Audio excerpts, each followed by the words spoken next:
Hey everybody, for today's progressive programming workout of the day, we are going into our primary strength. Now, like last week's descending from our 5x5 to a 4x4, this week we are going to go into a 3 sets of 3, working between 80 and 90%.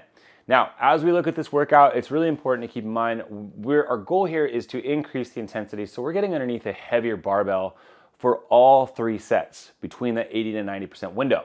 If we find ourselves having to scale the load down a little bit, that's okay, but our goal and intention is to complete all 3 sets in that window. Now, as we warm up to this working set, we might want to consider warming up with sets of 1 and 2s, saving those triples for our actual working sets.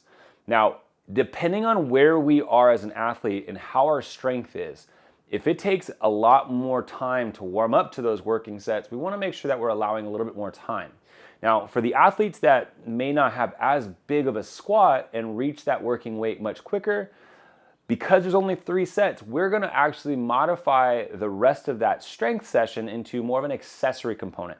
So depending on how much time left we have before we jump into our metabolic component, what we want to focus on here is building some accessory strength. So using accessory movement patterns to isolate our hips and legs to build up a little bit more strength without putting all that weight and taxing our central nervous system as much. Now, for our accessory components, if we decide to work with them, is going to be 2 to 3 sets working with 10 barbell glute bridges. Now, this is working with a moderate load starting from either the ground or ideally on a bench or a box. From there, we're going to go into 8 to 10 barbell good mornings, followed with 10 to 12 banded clamshells. Now, the clamshells is going to be a drill where we're going to focus on that abduction of our legs. So driving the knees apart, working against some band resistance.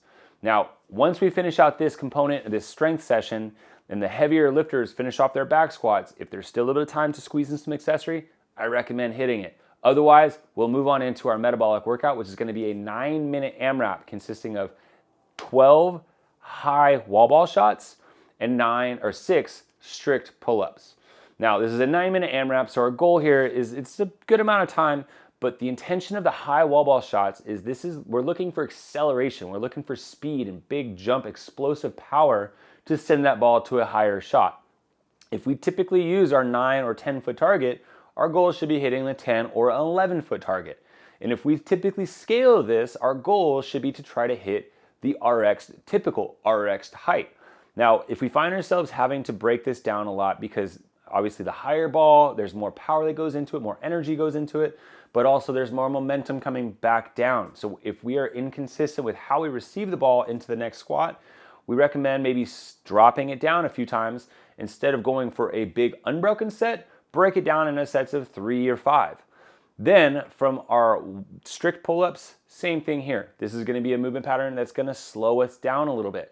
So that way we can kind of let our legs regenerate some energy, so when we get back to our wall balls, we can go back into more explosive patterns. So scale the pull-ups if we have to, but keep in mind our goal should be maintaining good range of motion, full extension, chin clearly over the bar. Feel free to play around with your grip. Have fun, guys.